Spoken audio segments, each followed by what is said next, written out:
Hello, I'm Felicia Vereen, always known as Fee. Hey, Fee, and I'm your girl, Sharita 3, better known as Fred.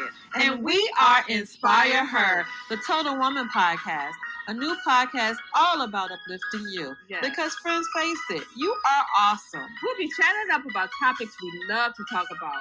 All the things we as women must juggle every day and the ish we complain about. But who's listening? Girl, We'll nobody. chat about the struggle, the job, and about him. You know who we talking about. Girl. That boo, husband, boyfriend, ex, whatever you calling them today. Our lovely hellions, kids. Our angels. But seriously, friends, life happens, and we don't always get a chance to talk about it. We take it on the chin and we keep it moving. Because that's what we were told to do. Yep. But here on Inspire Her, the Total Woman Podcast with Red and Fee, we are the friends you love to hang out with. We are here to inspire her, the Total Woman. Yeah. Hey, Red. Hey, Fee, how are you? I am real good. You know what? We need to change our intro. We not a new podcast anymore. That's true. I was thinking about that. Maybe we can look into doing that when I come to the Georgia. Damn, you are coming to Savannah. We're gonna have us out a good time. I got some surprises for you. Okay. You know I can't keep secrets, but I'm trying. Well, tonight, girl, it is our third and last episode of our She is a Boss series. Woohoo! This is my girl from the VA. Introduce our girl. Yes, I am. I am super excited. We have had two awesome bosses from GA. Now we have a boss from my home state of Virginia. So let me get right into introducing her. Her name is Nickia Bland. She is a native of Petersburg, Virginia. She graduated in the class of 96 from Matoaka High School, and in 2000 she obtained her bachelor's degree from Hampton University. Nickia currently serves as the CEO of her family business, Bland Funeral Homes in Petersburg. Her grandfather began the business in 1952. Preserving the rich legacy her grandfather and parents passed down to her is something she values very deeply. Nickia is committed to ensuring that the same caring, dignified, professional, and personal services she watched them provide to the community continues to be the hallmark standard in which she operates the family business.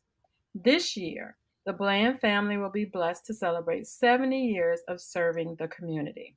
Nickia is also the lead business counselor for the Women's Business Center of RVA, which is Richmond, Virginia.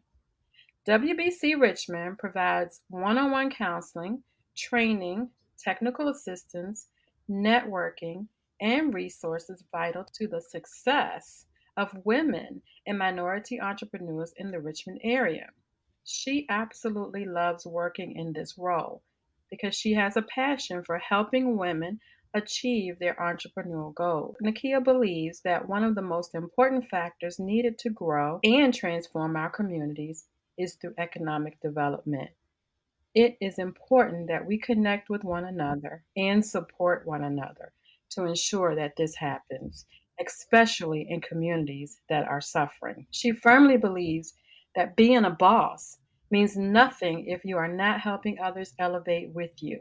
In the community, Nickia is a member of Metropolitan Baptist Church, located in Petersburg, Virginia, and she is also a member of Delta Sigma Theta Sorority Incorporated. She is a mom to 4 beautiful children, Nasia, 22, VJ, 19, Nia, 10, and Vaden, 7. Nickia loves spending time with her children, traveling, and encouraging others daily. You can find her meditating, praying, or doing yoga, as these practices help keep her centered, grounded, and focused. She also loves music, and she can sing a little bit too. So maybe we'll get her to sing a little bit today. Most of all, Nickia loves the Lord with all her heart and attributes every single blessing, achievement, and accomplishment she has received to her Heavenly Father. She has been through some things in her life and acknowledges that He is what has kept her in perfect peace. Amen. Amen. Amen. And Wow. she is the heir to the throne and a true boss. Welcome, Nickia, my soul. Woo. Yes, and my Well, sister in Christ. I'm so honored, ladies, to be a part of this podcast. I'm so excited to be here. Yeah, we are Yes. so excited to have you. I was like, I just, we're friends on Facebook. We attend the same Yes. church, and Vaden. I'm always on your Yes. Facebook talking about how cute that Yes. cutie pie is. He has a But lot of yeah, girlfriends. I'm sure he does. But girl, I am just, just so excited to just hear you read that. How are you able to balance being a mother, a business owner, Mhm. and still provide your self-care? Listen, this is something that I'm still trying to navigate. I have definitely made progress. Basically, what I like to do is if I'm not grounded and start off my morning with prayer and meditation and just being one with him and in myself and just getting myself together, my whole day is off. Mhm. So that's definitely how I have to start every single day. I can feel the difference when I'm rushing. Things just don't flow right. So I really feel like you got to tap into your spiritual practice, your spiritual routine. Doesn't have to be something that's all extravagant, just something that you like to do that will allow you to be quiet and sit still. So that's definitely the start to my everyday. As far as balancing kids, well, I have what I call set A and set B kids. Set A kids are the older kids. My oldest daughter is 22. My oldest son is 19. They are young adults. So thankfully, although they still call me every single day, there's never a day that does not go by that they don't call me, they are more self sufficient. So it honestly is a little bit easier because the things that we talk about, I give them instruction and they do it. So I don't have like the whole experience of having all four kids in the house at the same time because both of them are off to college. But when they come home, it's a lot. Now, as far as the little ones, I'm still trying to figure that out because I had them later in life. I'm a little bit older now, so my patience not all of that great. And Tell me. Vaden, with his little cute self, is the one that gives me the run for my money. You better believe it. So, I just be myself around my kids. I let them know when mommy's tired. Look, mommy's tired. Mommy needs a break. So I feel like being honest with your kids and then allowing them to express themselves and share their emotions and letting them know it's okay to not feel a certain way. So we do a lot of talking, we do a lot of laughing, we do a lot of playing to help keep the relationship tight. That way, it's easier for them to receive from me. Come on, let's go to school because we're cool. They know who mama is now. Don't get it twisted. But I think the relationship that we've built together as mom and kid, we're so close that they make it happen for me. I'm really blessed to have good kids. Work? Oh, let me see. The funeral home is is a lot. I can It's a lot. Now, imagine. I will say that I am not a funeral director, so I'm not the person that embalms and prepares bodies and things like that. I have hired two great funeral directors to do that for me. But running the business, that's not easy. I'm going to be quite frank with you. Sometimes things go great, sometimes things go not so great. Mhm. So, again, with that, a lot of prayer, a lot of patience, learning from my mistakes, being open to hearing what my employees have to say, being open to constructive criticism. I really feel like your employees, the people that you have working for you, are your best asset. Working at the funeral home, it's a lot. That particular industry is one that is very tiresome because we never close. We're always open. We always want to be available to our families. So it's a very stressful business. We have good days, we have bad days. I will say that I am not a funeral director, so I'm not the one that's actually doing the work as far as preparing the bodies and meeting with families to plan funerals and whatnot. I have two great funeral directors that I've hired. I just kind of maintain the daily operations of the business. My employees, I have a great team that support me. They've been there for years. And so they have a great respect and appreciation for my family, which I'm so very humbled and so appreciative of. So we really kind of act like a family, and they help support me in every area. that I need help in. Like if I'm having a bad day, they pick up right behind me, they make it work. So I believe that having a great team is your greatest asset when you have a business. And I'm blessed and really fortunate to have that. So they help me with the managing the work part. So, it's just a lot of love in my home, Mhm. a lot of communication. I really focus on building relationships. The thing that I worry about the most with my children is making sure that I don't want any one child to feel less than the other. So trying to find the balance, I often find myself, constantly making sure everybody feels loved a lot, because when you start having one, two, three, and four children, you never want anybody to feel slighted. So Mhm. I juggle with that. But my kids like, Mom, you good, like relax. You're okay. So they remind me of that. So, and then with the work, it's the people that work for me. You got to have a good village. You got to have a good support team. You have to have good people around you. And that really helps me balance everything, because I really am blessed. I have some really good people around me. That is great. I mean, because you are in a male dominated industry. I know you said you're not a funeral director, but being able to hold your own in that industry is something. That's a challenge that you have obviously mastered. And your Thank family you. having that brand, 70 years. You started in Wow. 1852. Yes, ma'am. That I remember. I used to live in Richmond, Virginia. I moved here years ago to Savannah, Georgia, but I lived in Richmond, and I had definitely heard of Bland Funeral Home.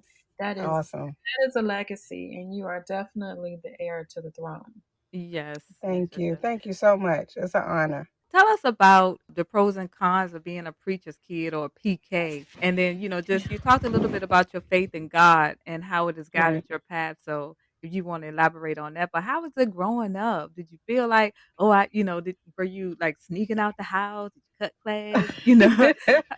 Well, yeah, I have definitely done some things that I should not have been doing. Getting all in your business. Yes, spill it, Yes, girl. well, listen here. I am not ashamed. I am not perfect. And yes, preacher kids, when you hear, sometimes that they're the worst, that can sometimes be true. Now, Uh-oh. me personally, I did some things that I was not supposed to do. Maybe snuck a boy in here or there. But honestly, I've always, by nature, been a good girl, but I have done some things. I guess the pros of being a preacher's kid, obviously, they introduced me to my faith. My mom and dad, they both passed on now, unfortunately, but they both were a man and woman of great faith. Even through their difficult moments, even through, our personal family issues, they always made sure to bring, God into the midst of everything. I watch how their reputations in the community, how people loved them and appreciated them. So, being a part of that legacy, has been a blessing. Like a lot of people, kind of just deal with me on the strength of what my dad may have done for their family, or my mom, or vice versa. So I'm actually living in the legacy and the goodness that they gave throughout the community, and that's like blessing me now. So that's definitely a pro. Cons, obviously, when you're a preacher's kid, people tend to look at you under a microscope. They're looking at everything you're doing. They're judging you constantly. There's a lot of pressure to make sure, you try to stay on your P's and Q's and not get caught smoking the cigarette or something like that. So, I've had to deal with that. I'm also very stubborn. I got to my little phase in my life where I was like, you know what, this is me. I can't be fake in front. Yes, I love God and all of that, but this is what I do too, and I'm okay with that. Right. So I just had to kind of like it helped me to learn how to not worry so much about what people thought of me. Again, being a preacher's family just in general is hard. It's a lot of pressure, because oftentimes when the preacher has a mistake, or the preacher's wife has a mistake, there's not a lot of compassion and grace and mercy extended all the time, because we're held to a higher standard. And that's a lot to live up to. It can be a lot of pressure. But thank God that I got to the point where I'm just the type of person, look, I don't care what you think about me. I'm a good person. Am I perfect? No. Am I going to make mistakes? Absolutely. So I had to kind of stop worrying about, living up to that standard because you can never live up to that standard. I'm like, God loves me, and that was enough for me. So it took me a while to get to that, but once I got there, listen, it is what it is. I am who I am. I'm good. It's definitely been a challenge, but I wouldn't trade it for the world. Absolutely not. That will preach. Stop trying to live up to other people's standards. Yes, Mm-hmm. you That's have the to. conversation right there. Tell us about your business and how you came to be the CEO of Bland Funeral Home. Yes, well, I did not get into this position by choice. I'll be very completely honest with you. Mm-hmm. Being in the funeral home was not something that I was groomed for. My grandfather came up in an era off of and during a civil rights era. So he was really big on making sure that his sons, the men in our family, were not subject to racism and the things that he had been through. So he placed a lot of focus on men. He came up in that era where he was very traditional, and the man did the work, and the lady, y'all can come help, but y'all be quiet and sit down. We got this. So he groomed my dad and my brother. He groomed the men. Now, fast forward a couple years, when my mom started working at the funeral home, she was a licensed funeral director. He began to see that, well, my daughter-in-law run the business better than my son. So he kind of switched up his viewpoint on having women, run the business. And so he and my mom used to go at it all the time, fussing, but they were the best of friends. And he actually realized that my mother was a better fit for running the daily operations of the business. So he had a transformation of heart, which leads to when my mom was the owner and running the funeral home. When she became ill and passed away, I was the next person in line because she left it to me to run. My brother was having some issues. That's how I got into it. Kind of fell into my lap. I was not expecting my mother to pass away. At that time, my father had already had a massive stroke, so he was not able to do anything. He was in a nursing home and had been in there for years.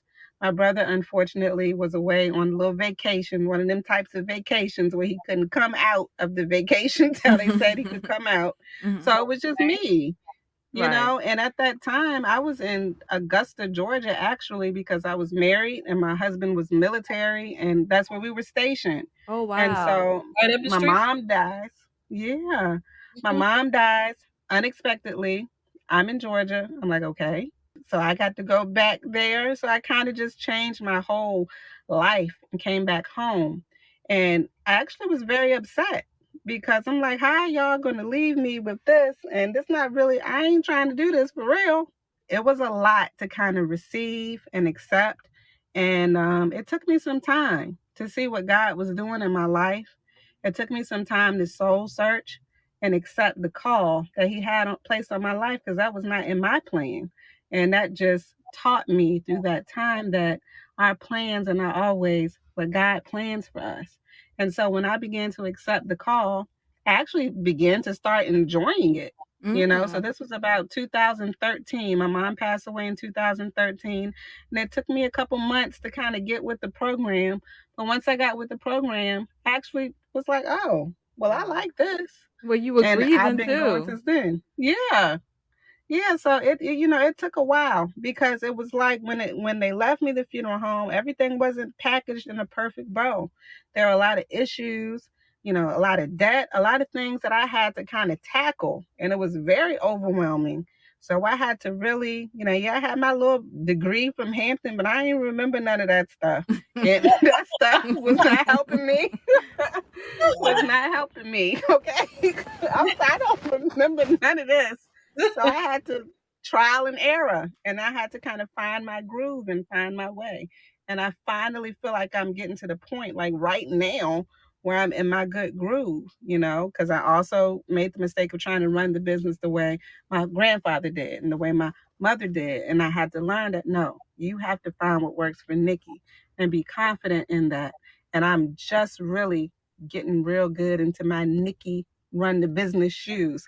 And I've done well. I've made a lot of mistakes, but I've learned so much. And I'm proud of what I've done and what I'm doing, and I look forward to expanding and growing. So it's been a lot. It's definitely been a lot. It's a big responsibility, and I was angry for a bit because I'm like, everybody just gonna leave and just gonna drop this in my lap like this. Mhm. And Mhm. so that's honestly how I felt in the beginning. But you had it in So you. You had it in you. yeah, yeah, it definitely was, a transformational process for me. God was speaking to me heavily and I was resisting. When I surrendered, I felt so much better. And I actually see now what God was doing. And so I'm grateful. Wow, that's a story. You are definitely helping some people out there right now. So Absolutely. that's a lesson that, listen, friends, she inherited a legacy, and Definitely. she wasn't, it wasn't welcoming to her at first. She had to Mm-mm. sit there and sit in it and understand it and develop it. And sometimes we have to do the same thing. Stop running from what God Right, has for you. So, quick right. question: which one of your Yeah. four babies are you grooming to be your heir? Anybody interested? Well, I think that if anybody was to possibly, try it out, it would be my oldest son. My oldest son is very laid back, very low key, He's so cute. so yeah, but I don't put pressure on any of them because the way that I've decided to do with my children is to let them know, yes, you will inherit this.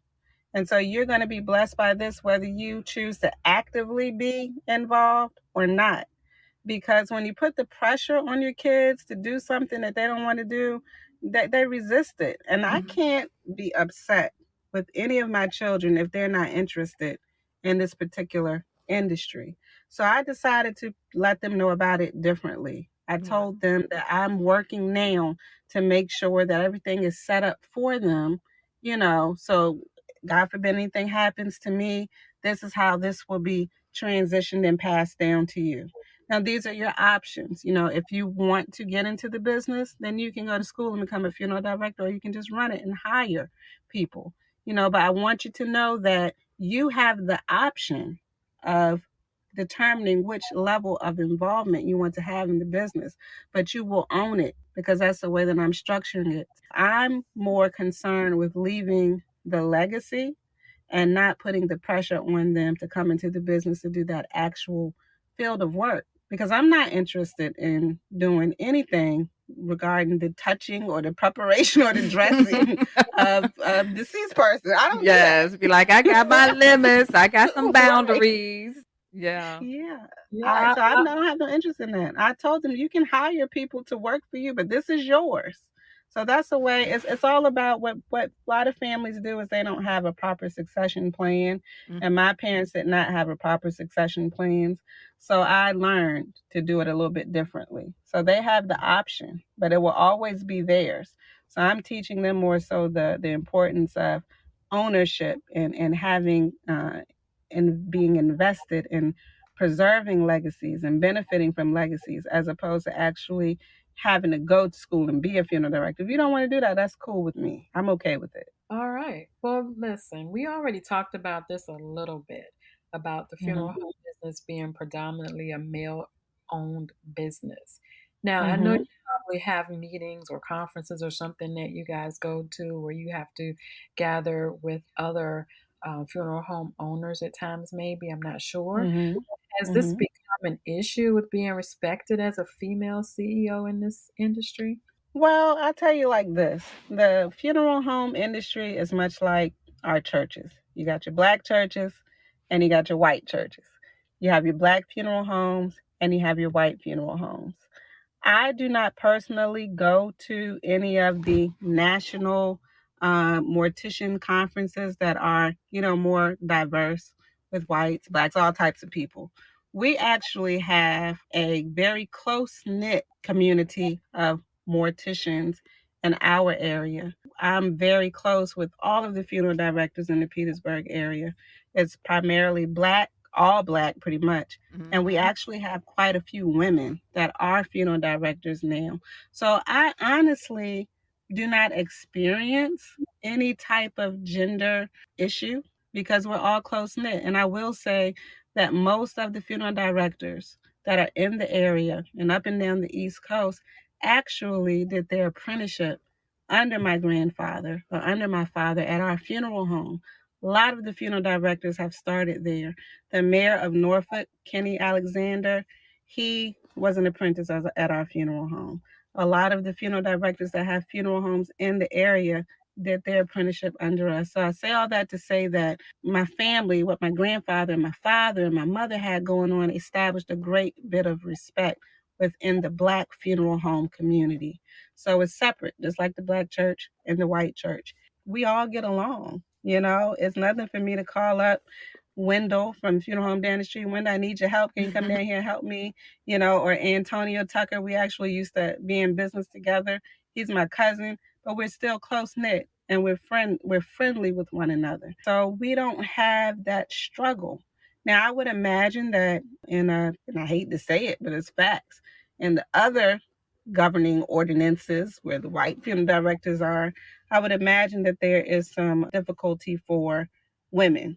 Now, most funeral homes are family owned, very similar stories to mine. Mm-hmm. So, it's a lot of, it's just different. It's just different, just like how white and Black people are different. That's how the funeral home industry is. So I Okay. don't really have any problem with any of the men. They my buddies. That's good. And I'm sure, you were able to lean on them when this was kind of thrown on you also. Absolutely. Absolutely. So talk to us about the Women's Business Center of RVA because I think I might need to join that. I want to join from Yes. here.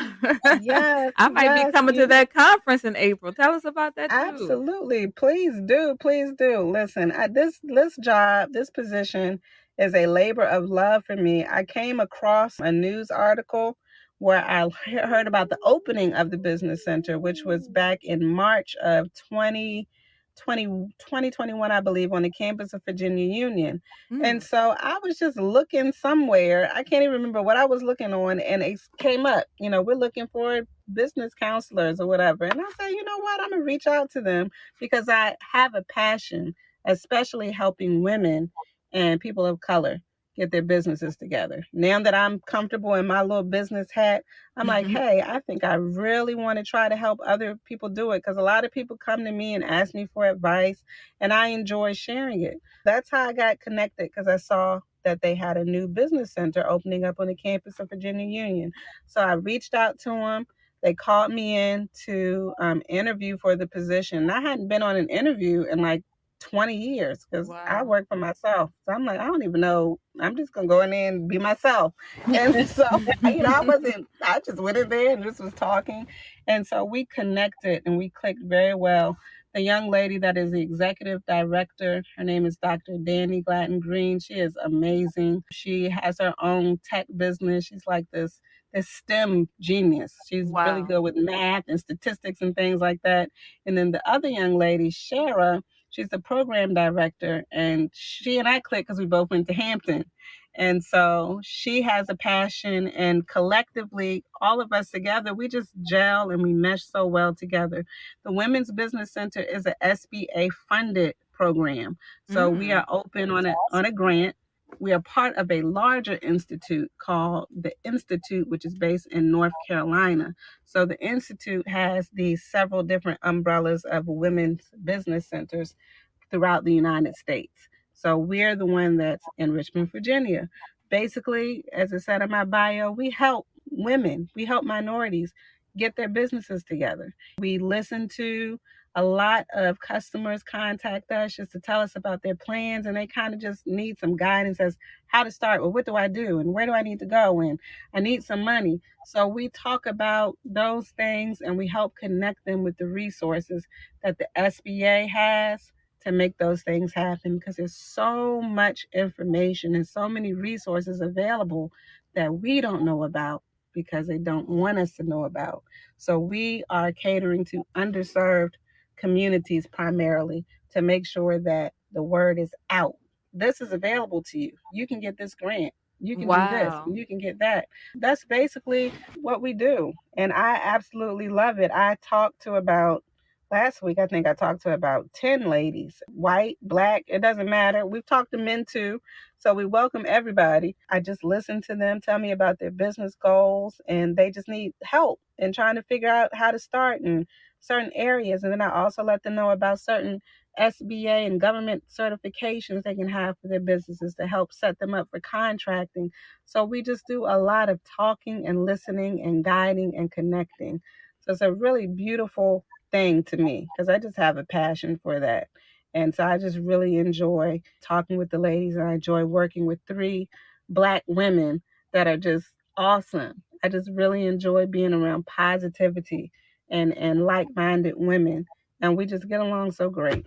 Wow. So listen, ladies, if you are interested in being an entrepreneur and learning more Yes, information, go ahead out there on the limb and call Nakia and her yes, colleagues and see where you are. It doesn't matter what yes. business, right, Nakia? Doesn't matter what business. Women's Business Center of Richmond. We have our conference coming up April 27th and 28th. You can learn more about it at www.winningwithwomen.org. It's going to be a 2-day conference. We have 2 keynote speakers, 2 phenomenal ladies coming. One is Angel Rich. She's also a Hampton University graduate who they're calling the Black female Steve Jobs, I believe. So she has a financial app that has kind of just taken the financial industry, technical industry by storm, and she's doing amazing things. And then the other young lady that we have is Cheryl Stokes. She is a acclaimed author and motivational speaker and business owner, and she just has a wonderful presence and story that she shares with women across the country to inspire. In addition to that, we'll have several different workshops, different categories, areas that you might be interested in, marketing, social media, all types of things involving business. And we also have a business expo.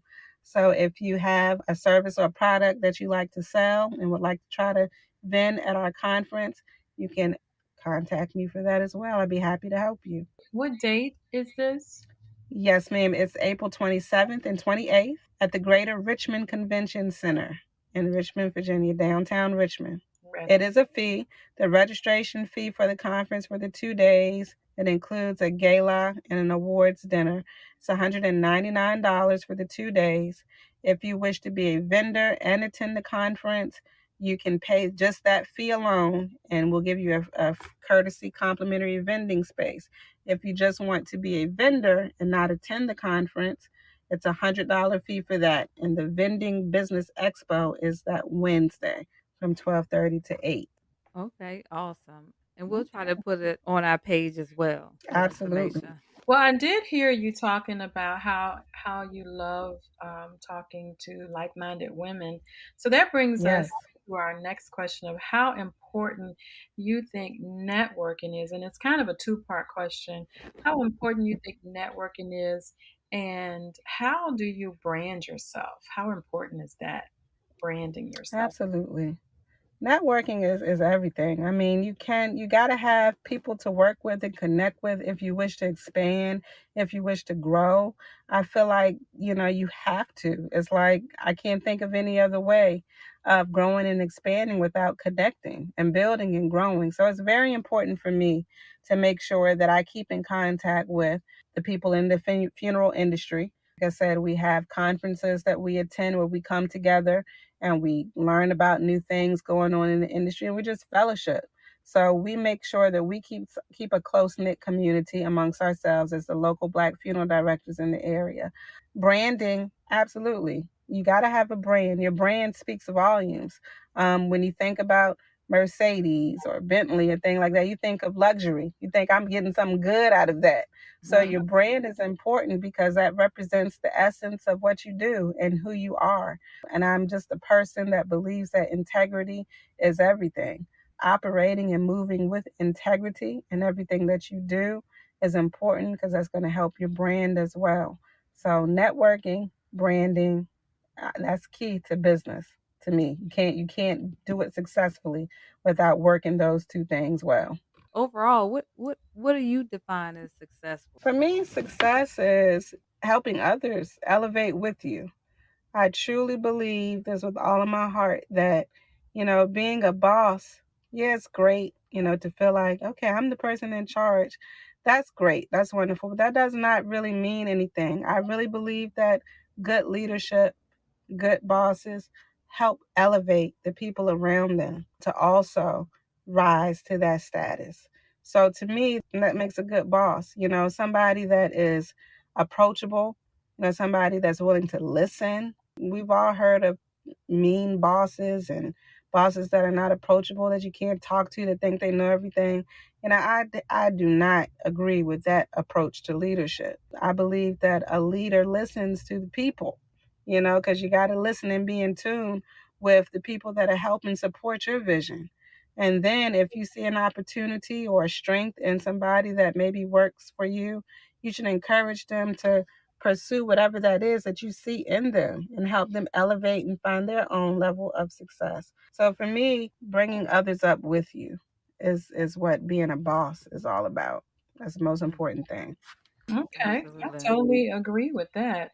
That has been one of the things that all of the bosses in the series has said, bringing people up with you and making people smile and being happy and just Absolutely. each other.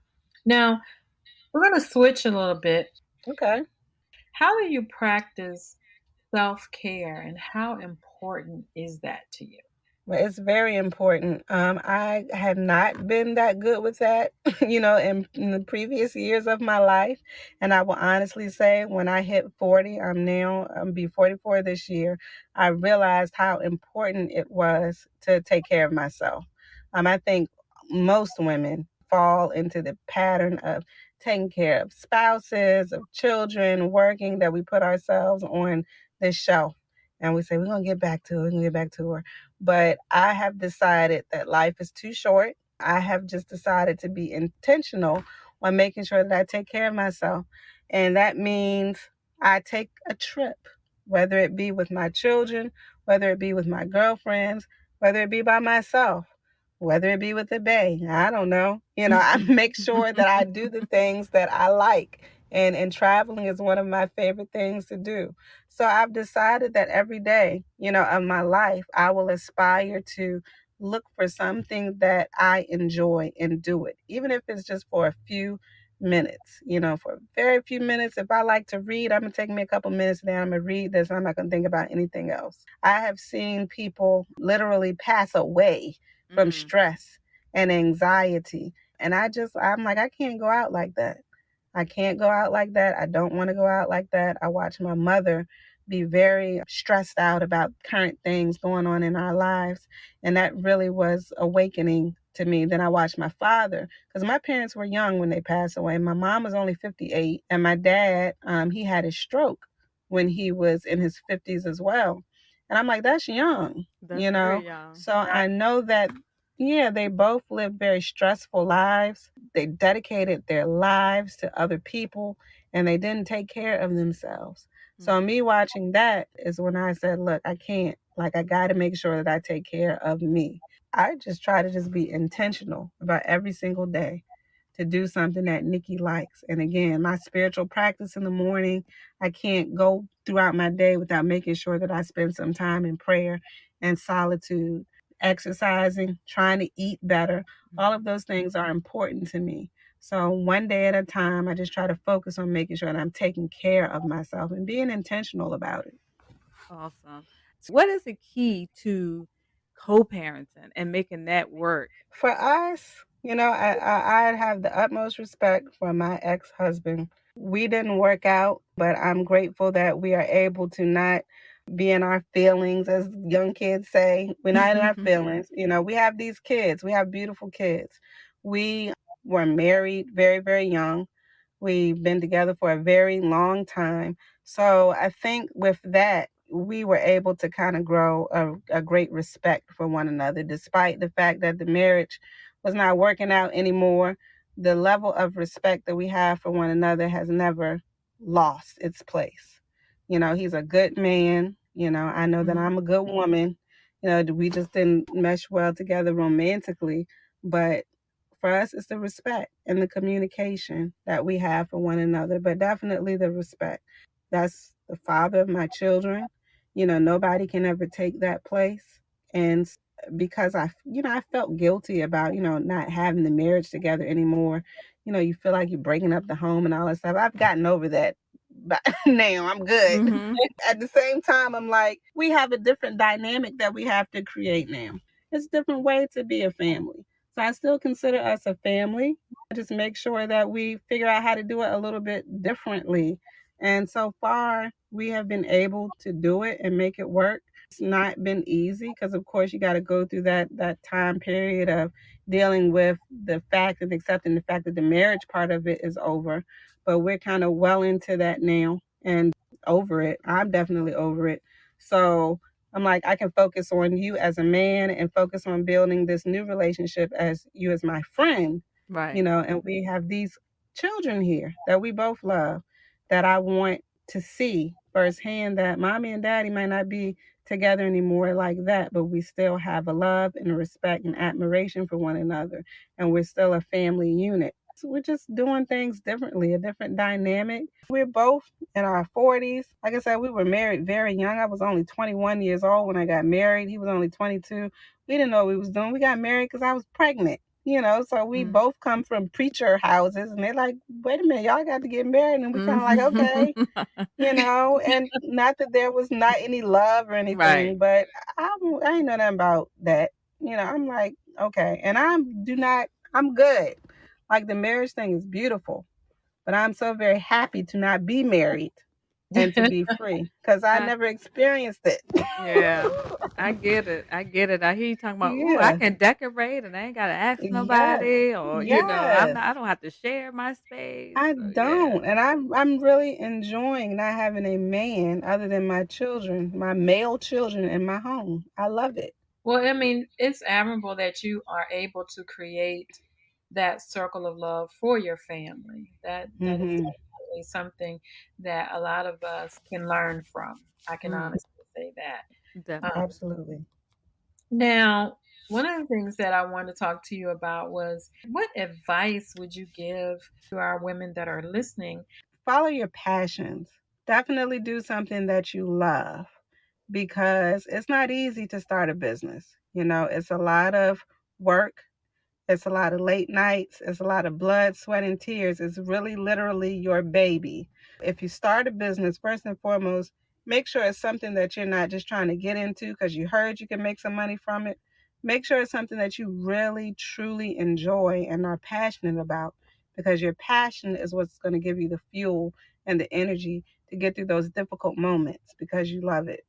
And I would definitely also recommend making sure that you research what it is you're trying to do. A lot of businesses fail because we don't take the time to research. We get excited about the idea.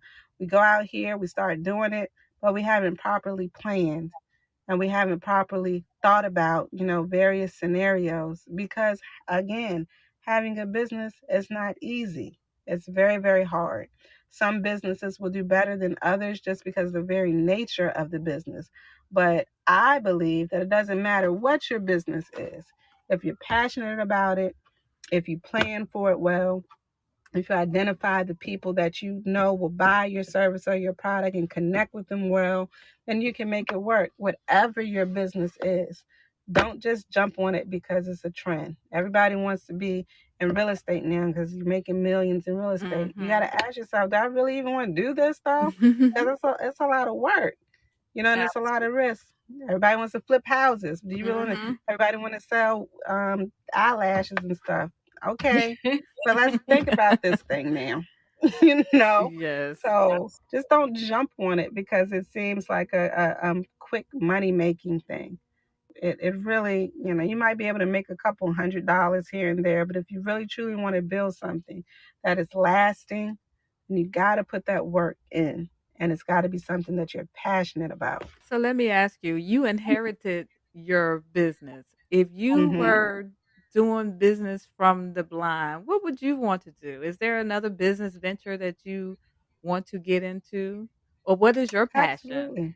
Mhm. My passion is business, helping others with business. I have Mm. discovered that through working at the funeral home.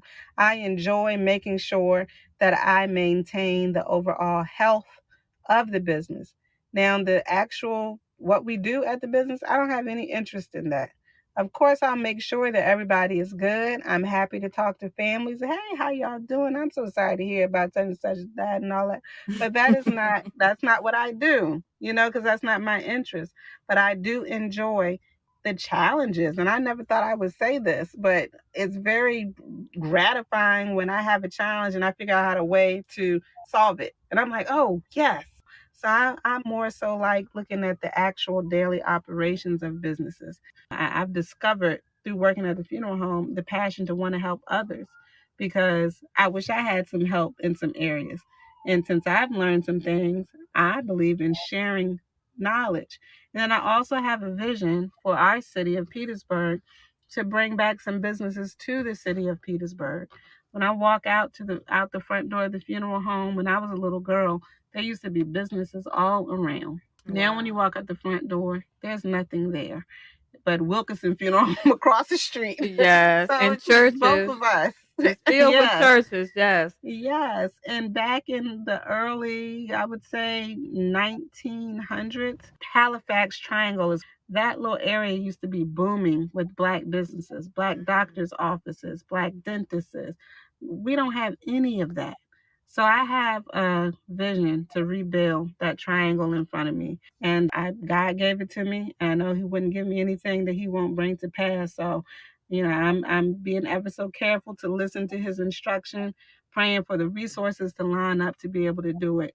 And so I have a passion to help the city of Petersburg. And I'm really, really serious about that.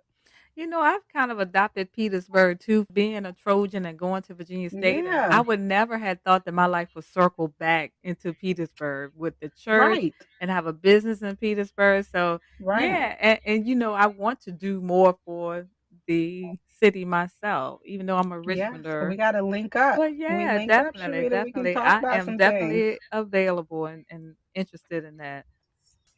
Listen, I'm giving out our secrets. Just one secret. We are going to have a retreat here in Savannah, Georgia. So Awesome. we're letting Yeah. you guys know now. Save up your coins. Drive down to Savannah. Absolutely. We have a lot of stuff for you to do. Savannah is a beautiful city right on the coast. It So is. we want to It invite is. you all down to our lovely, lovely city. Well, guys, we are very, very, very happy that Nakia blessed us with her knowledge of how to become an entrepreneur and gave us some tips on what she thinks is a success and some of her ideas of what she wants to do next. I truly appreciate her being with us. We know what that sound is. Come through, sound effects. Girl, I'm learning. I'm having I love fun. it. Tonight we're gonna do something a little different. We usually do Fee's financial coaching tip and Red's mental health tip, but tonight we're gonna talk about something that is on our heart. And feel free to jump in too, Nakia, with this. Okay. We want to talk about Justice Ketanji and what she's going through right now. Yeah. What a boss she is, and Mhm. dealing with keeping her calm in the middle of this storm that she has been in. We want to just talk about what she's dealing with right now. And if Yes. you have been watching this, you can see that this woman is dealing with something that other justices have not had to deal with at Mhm. all. Mhm. It's shameful. It's shameful. We talked about Ted Cruz and Lindsey Graham, who I think Graham was the one who recommended her or voted for her at some point. Now he's trying to backtrack.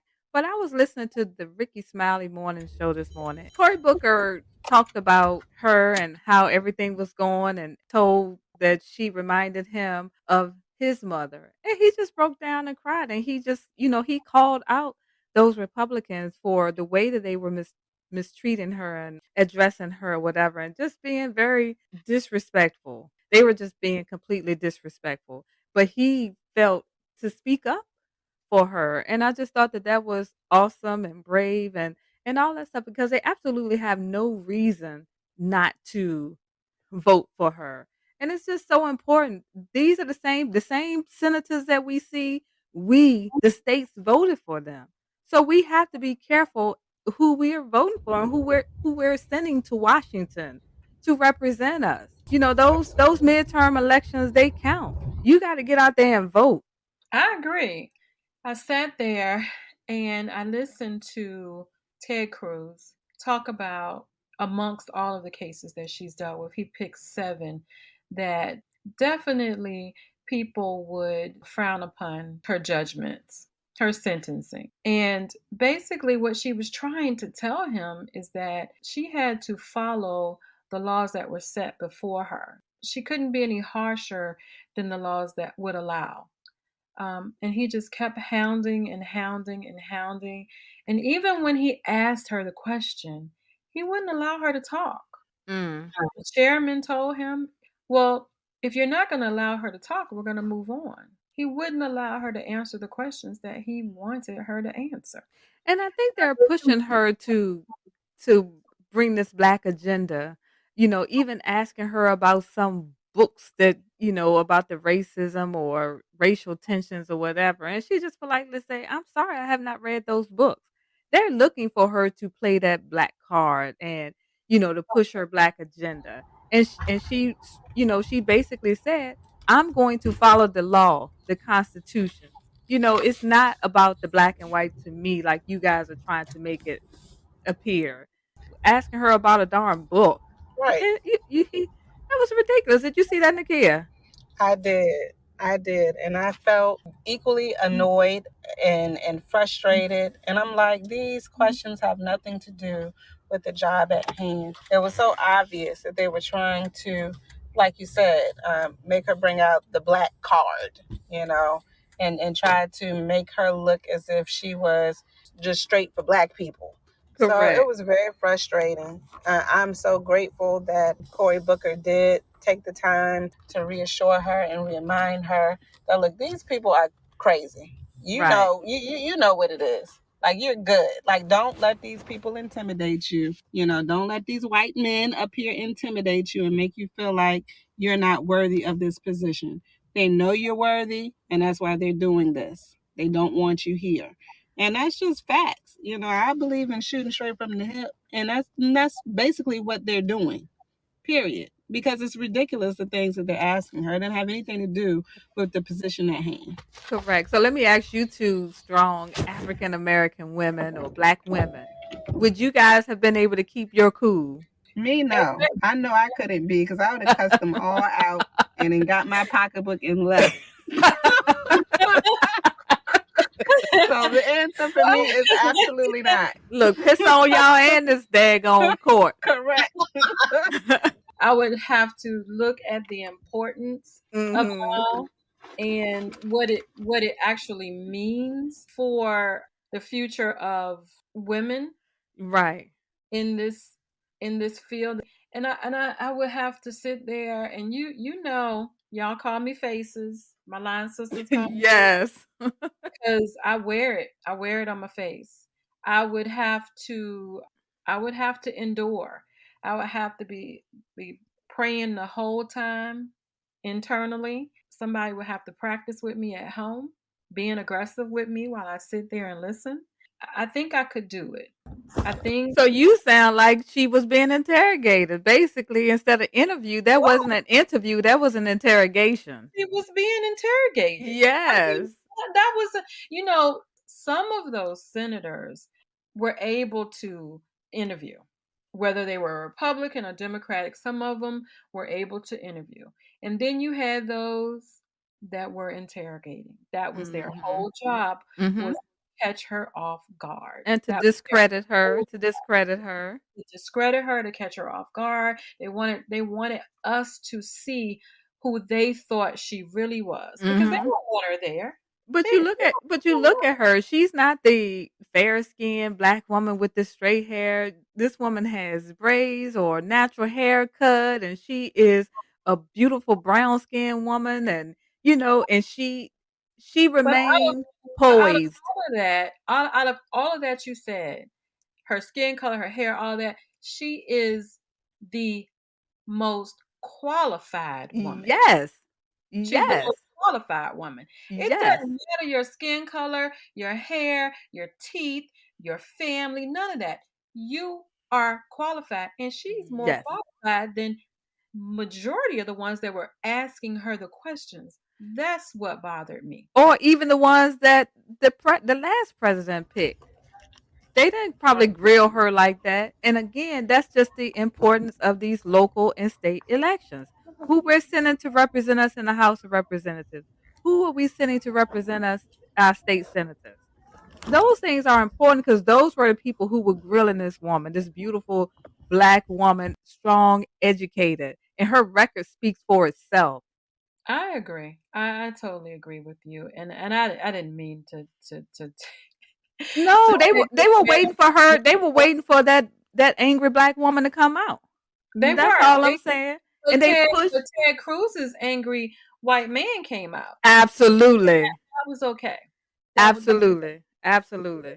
and just like uh Red, just like one of our last episodes, they say aggressive, I say assertive. Now, had she become assertive, aggressive, whatever you want to call it, then they would have said, look, see, but Mhm. she was able to sit there and be calm. There may have been a couple of facial expressions, but she was able to sit there and be calm. She was my hero. Sit there, be calm, and listen to everything he said and still be respectful to him while he was trying to bury her. I know her husband got an earful. I I hope she hope, went home and let it all out I, to him. I hope, I truly hope that she did. I But hope so one too. of the things that I want to bring out to you guys tonight is our tip for the day. Do not let people get under your skin so much so that you lose what your hope and dreams are. She wants to sit in that seat one day, Mhm. and she cannot let anyone stand in her way. Her hopes and dreams say that she is to be a Supreme Court justice. Mhm. None of those senators can stand in her way.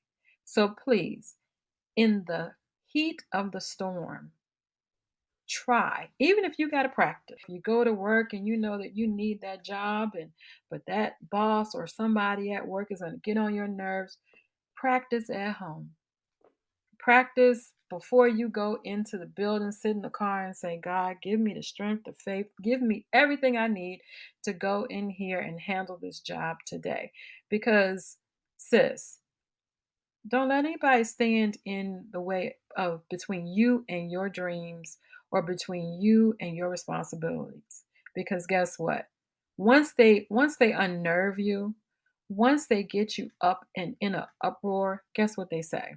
I knew it. I knew she Mhm. had it in her. I knew it. See there? That's why we don't need her.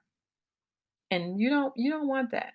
You don't want that to be your calling. You don't want them to put that on you because at the end of the day, your dreams, your hopes, it's all on you. You have to make it happen.